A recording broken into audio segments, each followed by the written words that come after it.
ensemble. Pouvons-nous nous lever tous et louer le Seigneur ensemble en cœur. Juste pour nous préparer à recevoir la grâce de Dieu encore aujourd'hui.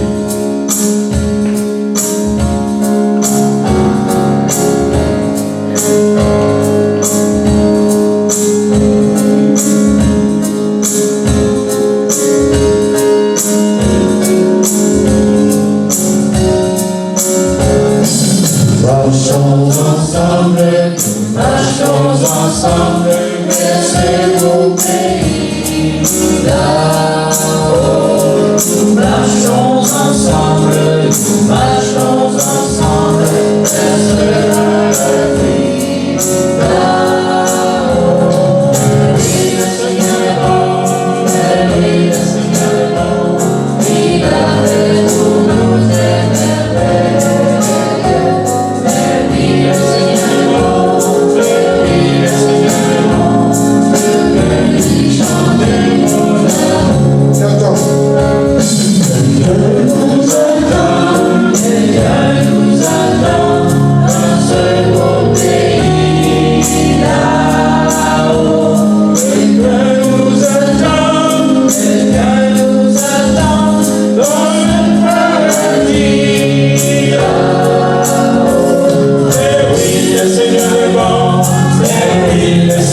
bon. Il a fait pour nous des merveilles. Oui, le Seigneur est bon. Oui, le Seigneur est bon. Oui, chantez mon amour. Jésus nous aime, Jésus nous aime dans ce beau pays là-haut. Jésus nous aime, oui, Jésus nous aime dans ce paradis là-haut. Oui, le Seigneur est bon, oui, le Seigneur est bon, il a fait pour nous des merveilles. Oui, le Seigneur est bon, oui, le Seigneur est bon, oui, chantez mon amour. De la foi. Oui, le Seigneur est bon, oui, le Seigneur est bon, il a fait pour nous des merveilles. Oui, le Seigneur est bon, oui, le Seigneur est bon, je vais lui chanter mon amour. Pour nous lire ensemble, s'il vous plaît, Éphésiens 4:1, nous avons ça sur l'écran. Pour nous les lire ensemble, à haute voix, s'il vous plaît, allons-y ensemble. Je vous exhorte donc, moi le prisonnier dans le Seigneur, à marcher d'une manière digne de la vocation qui vous a été adressée. Seigneur, révèle-nous comment marcher d'une manière digne de la vocation qui nous a été adressée au nom de Jésus. Amen. Amen. Amen. Asseyez-vous, bien-aimés.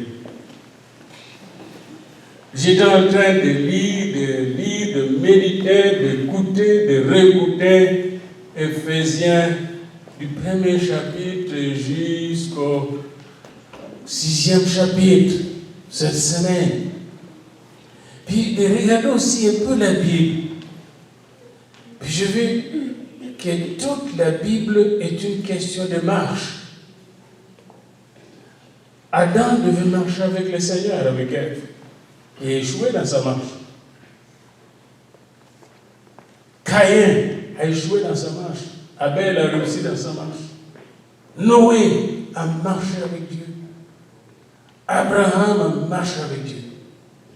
Et on connaît Isaac a marché avec Dieu. Eliezer, le serviteur d'Abraham, le plus vieux serviteur, a marché avec Dieu pour aller chercher Rebecca jusqu'à où de Calais le ramener. Si vous regardez le chapitre 24, vous allez voir comment il a marché. Comment il a appris à marcher avec Dieu. Moïse, Joseph d'abord avant Moïse. Il a marché. Et pendant qu'il marchait avec Dieu, c'est une marche concrète. Hein? Dans sa marche d'abord dans la maison, il a failli perdre sa vie, on a failli le tuer. Puis dans sa marche avec Dieu, il a quitté le pays promis Canaan pour aller en Égypte comme esclave. Dans sa marche avec Dieu, on l'a faussement accusé par la femme de son patron. Dans sa marche avec Dieu, il était mis en prison. Dans sa marche avec Dieu, il a vaincu la prison, vaincu les tentations. Dans sa marche avec Dieu, il a interprété des songes de gens qui ne pouvaient pas interpréter leurs songes. Dans sa marche avec Dieu, il est arrivé au palais de Pharaon. Et il a vaincu. Puis je peux continuer avec Samuel, je peux continuer avec Josué, je peux continuer avec Déborah, je peux continuer avec Gédéon, jusqu'à Jésus. Savez-vous que Jésus, pour venir du ciel, ici, il a marché. Hein? On est venu l'injecter, le mettre dans le sein de sa mère. Hein? Lui qui est Dieu, hein? Grand, plus grand que le monde, il est devenu petit, comme un petit boudin. Ça fait toute une marche. Et puis là, il est sorti du ventre de la mer, on voulait le tuer. Il a fui avec son père et sa mère en Égypte, chez nous en Afrique. À ce moment-là, l'Afrique était la terre d'asile. Et les gens oublient ça.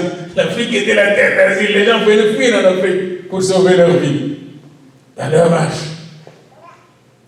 Et après, il est retourné. Puis sa marche l'a mené jusqu'au calvaire. Savez-vous qu'il y a la Via Dolorosa. Je ne sais pas si vous connaissez Via Dolorosa. La marche de Jésus pendant sa passion. Il y a des stations à Jérusalem. Vous suivez la marche de Jésus jusqu'à la croix. Savez-vous que pendant que Jésus marchait, et nous allons le voir, savez-vous que quand il marchait, il écrasait le diable sous ses pieds? Hein? Le diable était en train de le faire chicoter, de cracher sur lui, puis lui écraser le diable ne savait pas le démon. Puis à la croix, pendant qu'on le clouait, il clouait le diable. La Bible nous dit qu'il a dépouillé les dominations des autorités, les animaux.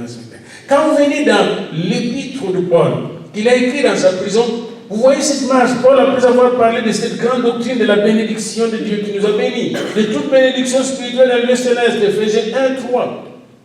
Et dans Éphésiens 2, après nous avons parlé comment nous sommes morts avec Christ, puis ensevelis avec lui, puis ressuscités avec lui, puis assis avec lui dans le lieu céleste.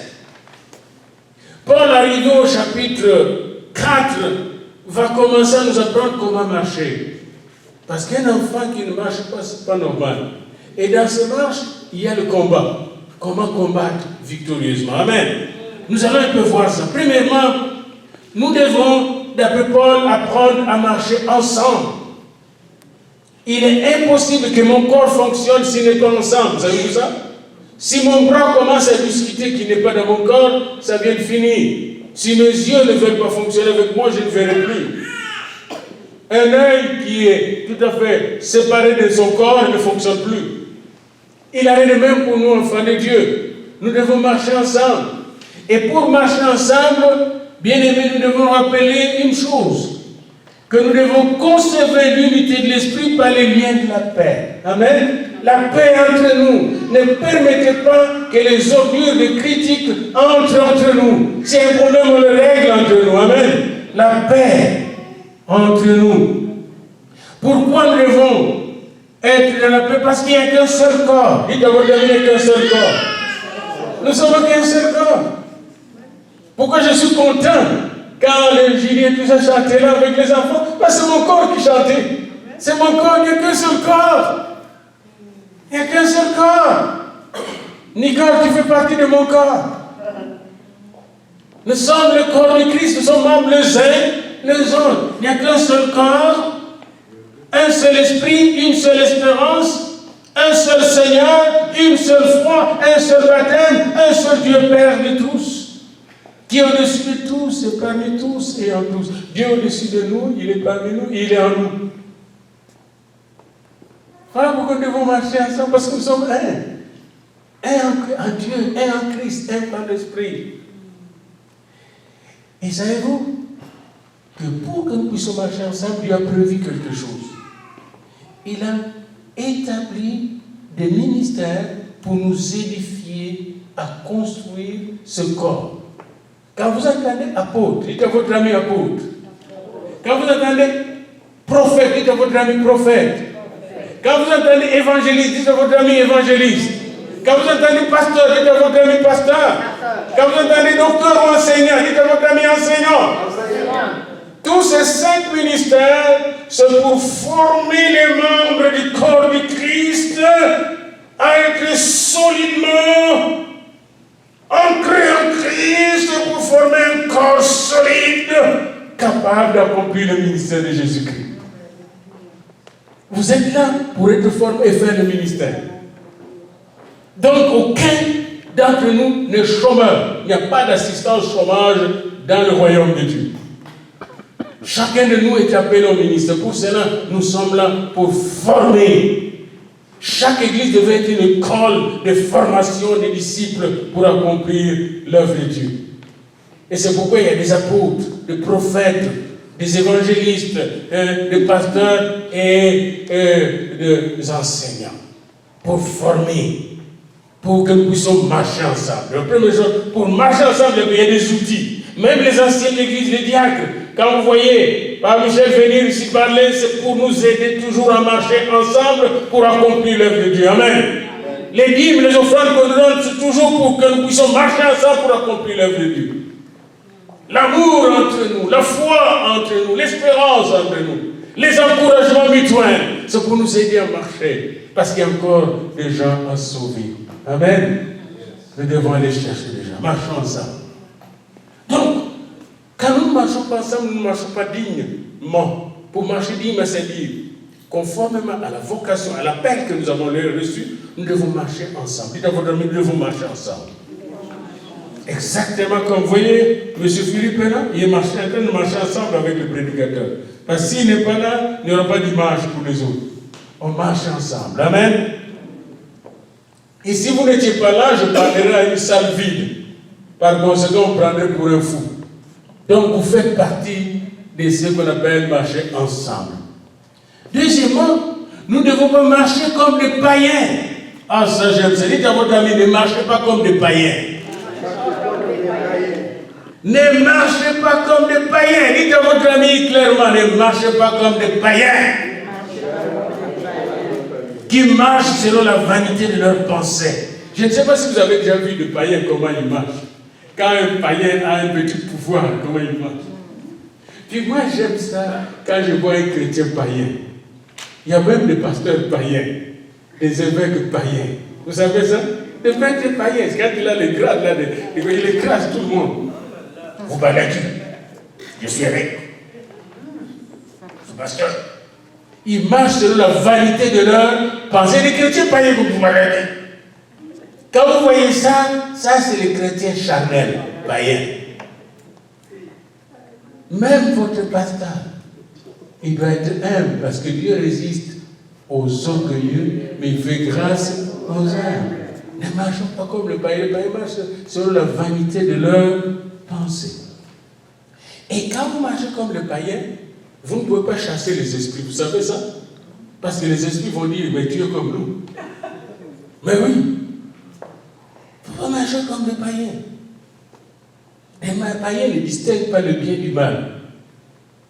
Les païens ont toujours raison. Jamais ils ne demandent pardon. Donc un chrétien qui ne sait pas demander pardon, il est païen. Vous savez que Jésus-Christ n'était jamais païen. Jésus-Christ était humble de cœur. Alors qu'il avait tout pouvoir. Il avait le pouvoir même de ne pas aller à la croix. Il a dit qu'il devait venir de légion pour écraser Pilate, écraser tous les soldats du temple, écraser les caïphes. Mais il n'a pas fait. Vous savez pourquoi il n'a pas fait? Pour moi et vous. Amen. S'il aurait fait ça, nous ne serons pas sauvés. L'humilité de Jésus, né dans une crèche, lui le roi de gloire. Marchons pas comme les païens. On nous testait toujours, à la faculté de théologie, on nous testait toujours. C'est quand on donnait à quelqu'un le pouvoir qu'on voyait qu'est-ce qu'il va faire avec le pouvoir. Et j'ai déjà vu des gens qui étaient très humbles, mais dès qu'ils devenaient ministres, ils ne saluent plus les gens.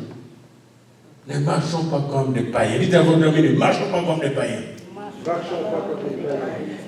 Troisièmement, nous qui sommes nés de nouveau, On nous demande par l'apôtre Paul, dans Ephésiens 5, 1 à 7, de marcher dans l'amour. Dites à votre ami, marchons dans l'amour. Et ça, je pouvais aller jusqu'à dans le mariage, jusqu'à dans le foyer. Nous devons marcher dans l'amour. Selon 1 Corinthiens 13. Quand je marche dans l'amour, je vais chercher l'intérêt de l'autre et non mon intérêt. Juste hier, j'étais en train de réfléchir sur la santé de ma femme, le temps qu'elle donne pour travailler à la maison, tout ça. Ça me préoccupait. C'est pas comme ça m'était, ça me préoccupait. Puis je me suis rendu compte comme ça, ça me préoccupait. Il faut que nous nous préoccupions les uns pour les autres. Ça me préoccupe. Marchons dans l'amour, à l'exemple de Christ qui nous a aimés. Quand vous marchez dans l'amour, eh bien, nous devenons un sacrifice de bonne odeur au Seigneur. Quand nous marchons dans l'amour, nous sommes exactement comme lui. Celui qui marche dans l'amour est lumière du monde. Celui qui marche dans l'amour est celle de la terre. Celui qui marche dans l'amour est une puissance de Dieu. Parce que Dieu peut l'utiliser puissamment. Celui qui marche dans l'amour va confondre les démons et les diables. Marchons dans l'amour, vous avez ça. Et quand vous marchez dans l'amour, vous allez marcher dans la lumière. C'est que nous marchons comme des enfants de lumière, pas de ténèbres. C'est intéressant quand vous rencontrez quelqu'un qui a l'habitude de faire des coups derrière. Des coups derrière les gens. Il monte des coups tout le temps. Il y a des gens comme ça. Je vous donne un exemple. Dans une grande faculté à Prépignan, en France, il y a un grand professeur, Jean-Louis Kakomo. Jean-Louis Kakomo a formé tous les professeurs de cette université-là, française, en économie. Maintenant, cette université reçoit des étudiants chinois qui payent beaucoup. Vous savez que maintenant, les étudiants chinois payent beaucoup, ce sont les meilleurs étudiants qui payent beaucoup. Puis l'Occident fait beaucoup d'argent. Et quand on a remarqué que Jean-Louis Kakomo est très honnête, droit, puis n'aime pas la corruption, et que le recteur, le président de l'université commençait à vendre des diplômes aux étudiants chinois, et lui disait non, il ne faut pas faire ça. On lui a monté le coup. On est allé dire qu'il est en train d'être violent, il est devenu déprimé. Et on l'a envoyé en psychiatrie. On l'a enfermé pendant 16 mois. Il a perdu tout son travail pendant 16 mois.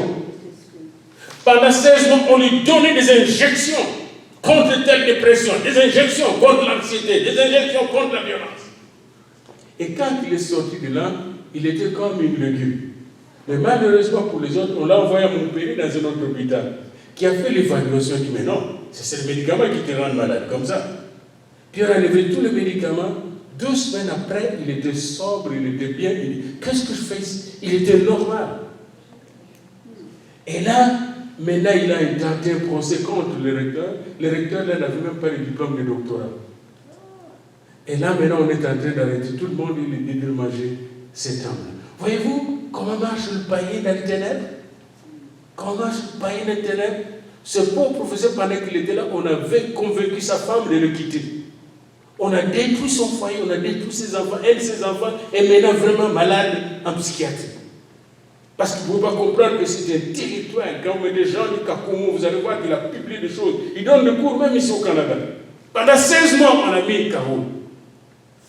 Alors, bien aimés dans le Seigneur, nous sommes dans ce monde où les gens marchent dans les ténèbres. Même parmi les professeurs d'université, il y a une concurrence terrible. Ils se mangent les uns les autres. Ils se montent les coups. Vous allez voir, même au travail, vous êtes des gens qui montent les coups. Mais vous restez et marchez dans la lumière. Marchez comme un enfant de lumière. Et quand vous marchez dans la lumière, les ténèbres s'enfuient. Et c'est comme ça que quand vous marchez dans la lumière, les gens qui viennent des ténèbres ne peuvent pas supporter votre lumière. Amen. Marchons comme des enfants de lumière. Ensuite, après, ça va parler de marcher ensemble, de marcher pas comme des païens, de marcher dans l'amour, de marcher comme des enfants de lumière. Marchons étant remplis du Saint-Esprit. Il dit, soyez au contraire remplis du Saint-Esprit. On commence par, ne vous enivrez pas de vin, parce que les Éphésiens étaient de bons buveurs. Et il y a beaucoup de chrétiens comme ça qui prennent prétexte. On nous a dit de ne pas s'enivrer, il faut boire quand même un peu. Puis ils boivent un peu, ils boivent un peu, ils boivent un peu, puis ça fait 5 bouteilles, ça fait 10 bouteilles. Ah, là, ce n'est plus un peu, hein? Ne vous enivrez pas de vin, c'est la débauche, mais soyez remplis de quoi? Du Saint-Esprit. Et quand vous êtes remplis du Saint-Esprit, l'amour sort, la paix est là, la joie est là, la douceur est là, rempli du Saint-Esprit, les dons de l'Esprit sont là, la prophétie arrive, les discernements des esprits arrivent, l'imposition des mains malades arrive. D'ailleurs, j'ai prévu ça aujourd'hui. Avant de partir, si vous êtes malade, on va vous mettre de l'huile pour que vous soyez guéris. Amen. Instantanément. J'ai déjà prévu ça ici. Parce que je marche selon l'Esprit aujourd'hui. Hein? Et j'aimerais marcher selon l'Esprit le reste de ma vie. Dites à votre ami, marchons selon l'Esprit. Marchons remplis du Saint-Esprit.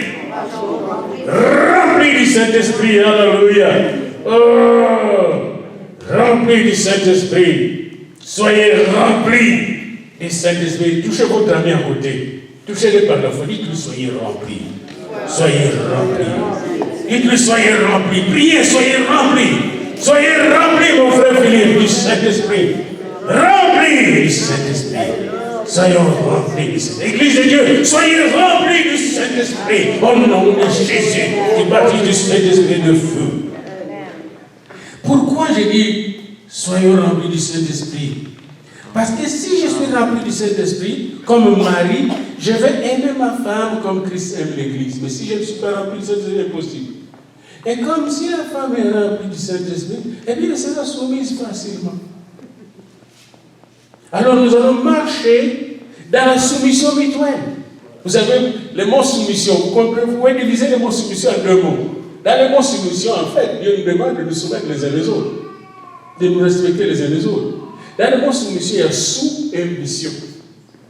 Nous marchons sous la même mission. La mission de Jésus-Christ. Nous marchons sous la même mission. Donc quand nous comprenons, mari et femme, célibataires, nous marchons sous la même mission. Les célibataires et les mariés, nous sommes sous la même mission. Seuls ou pas seuls, nous sommes sous la même mission. Ça veut dire nous allons nous entraîner les uns les autres. C'est pour dire, mari et femme, mariez votre femme comme Christ aime l'Église. Femmes, soyez soumis. Du reste, respectez-vous mutuellement. Quand nous sommes remplis du Saint-Esprit, enfants, les enfants, les jeunes vont obéir à leurs parents. C'est ce qu'il nous a dit dans les derniers jours. Le Seigneur va répandre son esprit sur toute chair. Comme les enfants vont prophétiser. Les jeunes gens auront des visions. Pourquoi? Parce que c'est seulement en étant rempli du Saint-Esprit qu'on peut obéir facilement. La grâce d'obéissance. Et quand vous obéissez, tout esprit de désobéissance s'enfuit. Et vous allez avoir l'autorité sur tous les esprits rebelles de l'ennemi. Marchons donc dans l'obéissance pour les enfants. Marchons dans la soumission mutuelle pour les maris et les femmes. Mais si vous êtes seul, vous allez dire, mais je vais me soumettre à qui? J'aimerais vous dire une chose. Est-ce qu'il y a des femmes seules ici? Et des hommes seuls? Est-ce que vous êtes là? J'aimerais vous dire une révélation. Vous êtes mariés à Jésus. Amen. Vous êtes mariés à Jésus et à l'Église. Vous êtes les meilleures femmes de l'Église. Les meilleures femmes qui accompagnaient Jésus. Donc ne vous en faites pas. Et la Bible dit même que le célibat c'est mieux, le mariage c'est bien. La Bible. Vous êtes en meilleure position que j'aimerais vous honorer, vous encourager, vous dire, vous êtes dans la meilleure position pour servir le Seigneur. Alléluia. Bien-aimés, enfin il dit, marchons en nous fortifiant dans le Seigneur. Et j'aime toujours ce verset. On reste, fortifiez-vous dans le Seigneur. Comment on se fortifie dans le Seigneur? J'aime ce verset-là qui nous dit, nous fortifier dans le Seigneur. Verset 10. On se fortifie dans le Seigneur. Comment? Abraham se fortifiait dans le Seigneur en invoquant le nom du Seigneur. Je vous donne ça. Il invoquait. Isaac invoquait le nom du Seigneur. Invoquez le nom du Seigneur. Un roi, je pense, c'est Josaphat ou Josias, quand il était en guerre avec Akab, et on a voulu l'attaquer, il a crié le nom de l'Éternel. Et l'ennemi a reculé. Vous vous fortifiez en invoquant. Invoquez Yahvé Jireh quand vous êtes en besoin. Invoquez Yahvé Rapha quand vous êtes malade. Invoquez Yahvé Shalom quand vous n'avez pas de paix. Invoquez Yahvé Tzidkenu s'il y a de l'injustice autour de vous. Invoquez le nom du Seigneur. Tous ces différents noms montrent les différentes opérations de Dieu dans nos vies. Nous devons nous fortifier dans le Seigneur. Jésus. Jésus. Jésus. C'est pas long comme prière. Un problème qui arrive. Seigneur Jésus de Nazareth, Fils de Dieu. On se fortifie dans le Seigneur. Et là, si vous parlez en langue, allez en langue. Allez en langue, vous allez voir. Les langues, ça fortifie dans le Seigneur. Je vous dis la vérité. Ça fortifie. Quand je reste en langue, je suis seul là. Quand je suis seul, j'aime prier plus en langue. Parce qu'il n'y a pas personne qui va me chercher l'interprétation et le chicane. Alors j'en profite au maximum. Là, je reste. Je vois, je parle, l'interprétation arrive maintenant librement. Je suis libre dans le Seigneur. Amen. Fortifiez-vous dans le Seigneur. Fortifiez-vous dans le Seigneur en méditant la parole de Dieu jour et nuit. Fortifiez-vous dans le Seigneur. J'ai vu des gens bien-aimés. C'est intéressant. Ils vont d'une église à l'autre, d'une doctrine à l'autre, puis ils sont remplis de peur. Certains sont convaincus qu'ils sont mariés à des maris de nuit et des femmes de nuit. Puis les chrétiens depuis autant d'années. Ils sont mariés à des femmes. Tu es marié, oui. Tu n'es pas marié à Jésus, oui. Pauvre toi. Sois libéré tout de suite au nom de Jésus. Parce que si vous allez de fausses doctrines en fausses doctrines, vous n'allez pas comprendre Apocalypse 1, 5 à 6. À celui qui nous aime et qui nous a délivrés. Jésus m'a délivré. Et si j'ai un problème encore, je m'en vais à l'hôpital de Jésus. Pas ailleurs, à l'hôpital de Jésus. Savez-vous qu'il y a des urgentologues dans l'hôpital de Jésus? Des urgentologues, pire des anges de Dieu, qui viennent me chercher et m'amènent à la table de chirurgie de Jésus. Il opère, il enlève tout ce qui est mauvais. Les esprits mauvais n'ont pas de place en moi parce que je suis le temple du Seigneur. Alléluia. Quand Dieu rentre dans une maison, les diables sortent par les fenêtres, par les trous, et ils s'en vont. Au nom de Jésus. Bien-aimés, marchez remplis du Saint-Esprit, venir aussi, et en vous fortifiant le Seigneur, venir aussi marchant en étant revêtu. Dites à votre ami revêtu. Le revêtement. Il faut être revêtu. Il faut être revêtu. Ne soyez pas sans revêtement. Un soldat sans équipement est nul. Un soldat est allé en Afghanistan avec les soldats américains. Puis un jour, il a vu que les Afghanisans étaient bien. Il aimait, puis on l'a emmené dans un petit bistrot. Il est allé là avec son uniforme américain, mais sans armes. Il arrive là-bas et les soldats afghans étaient armés. Il les voyait armés. Lui était le chef. Il était sans armes. Il est allé là lui aussi. Il commençait. Puis les Afghans, on regardait. On l'a tué comme un rat. Ramener les cadavres. Un soldat de Dieu doit toujours être revêtu de ses armes. Amen. Pour marcher sur le serpent et le scorpion, il faut être armé. Il faut suspecter l'ennemi qui est partout parce que le diable est comme un lion qui rugit, qui rôde autour de nous, cherchant qui il va dévorer. C'est pourquoi l'apôtre Paul nous montre comment marcher. Il faut marcher en étant revêtu. Premièrement, la ceinture de la vérité. Il faut avoir la ceinture de la vérité. Puis j'aime, revêtez-vous de toutes les armes de Dieu.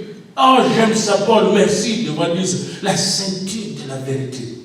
Tenez donc, frère, ayez à vos reins la ceinture de la vérité. La vérité, c'est qui? C'est Jésus lui-même. Revêtez-vous de la cuirasse de la justice. La justice, c'est qui? C'est Jésus encore lui-même.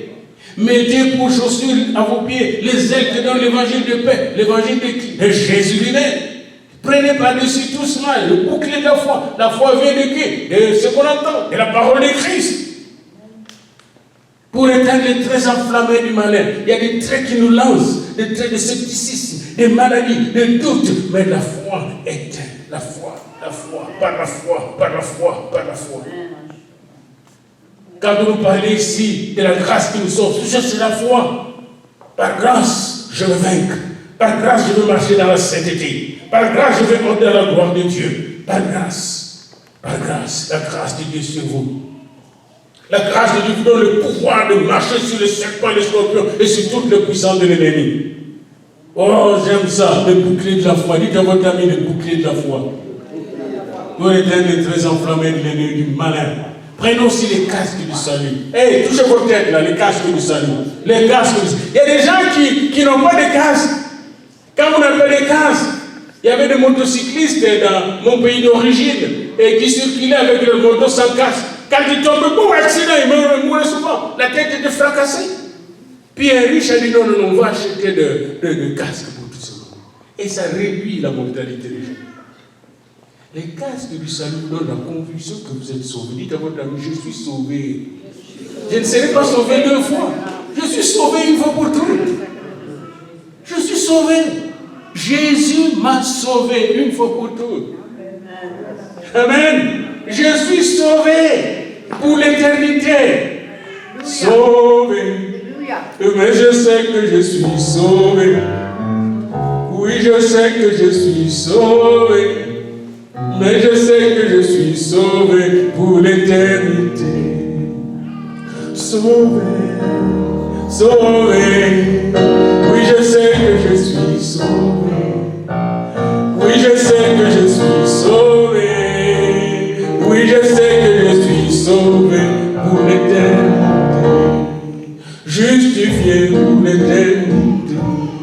Sanctifié pour l'éternité. Béni pour l'éternité, guéri pour l'éternité, né de nouveau pour l'éternité, enfant de Dieu pour l'éternité, fille de Dieu pour l'éternité. Bien-aimés, les casques du salut. Est-ce que vous avez votre casque? Si vous ne l'avez pas, je vous le donne au nom de Jésus. Amen. Et n'oubliez pas l'épée de l'esprit qui est la parole de Dieu. Mettez-vous. L'épée de l'esprit. Mettez-vous l'épée ici, là. L'épée de l'esprit. Et puis, faites sortir votre épée maintenant. L'épée de l'esprit. L'épée de l'esprit, c'est la parole. Ça, c'est l'arme. Toutes les autres armes sont défensives, mais ça, c'est l'arme offensive. Quand Jésus-Christ est attaqué, il est écrit.